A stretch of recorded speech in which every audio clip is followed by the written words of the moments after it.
Trudging up the stairs, she bumped her hip against the crash bar and the door swung open, letting in the bright light of the library. Mare blinked, clearing the dust and waiting for her eyes to adjust. Her perfectly balanced pile tilted alarmingly, but she righted it before creating a scene. She carefully walked over to the table where Anders sat and plonked the stack in front of him.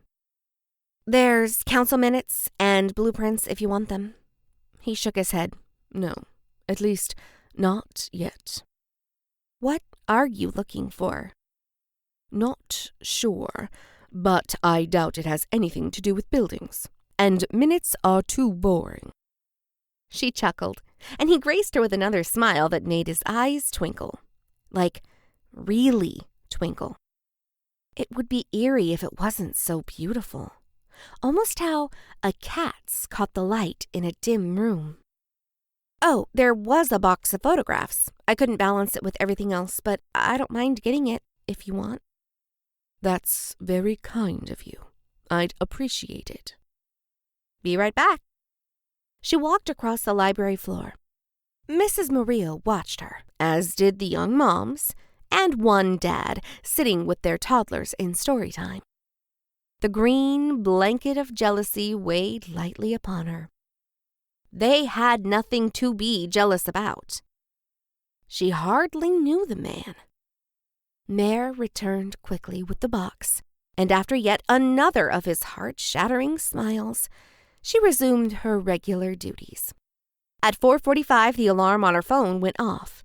Dee got ready for the pre-closing rush, and Mare made the rounds, making sure the patrons knew they only had a few more minutes. Anders stacked his pile neatly, as usual. "Do you need some help returning these?" "Oh, no, sorry. Employees only. It's no big deal." "Well, thank you again.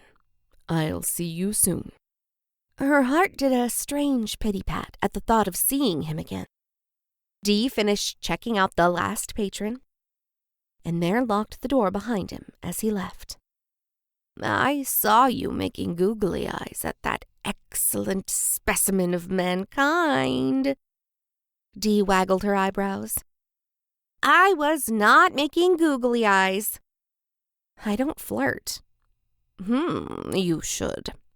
Especially since you're the only person I've ever seen him smile at." No. She couldn't be. Anders was polite. Surely that wasn't true. "Just calling it like I see it. Need some help with those?"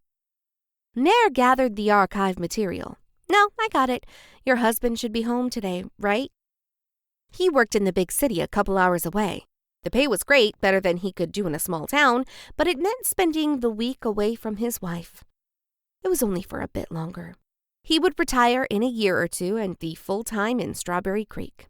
"Thanks, Mare." Dee picked up her purse and lunch sack with a wide smile. "No worries." Dee stepped out, and Mare took the first stack, leaving the box of photos on the table. She put everything back where she found it and returned for the pictures. Then, the screwy light downstairs decided the room was empty and went out. She missed the last step and stumbled, spilling the box of photos all over the floor. The light came back on, and her only injury was a mildly bruised pride. At least no one had seen her.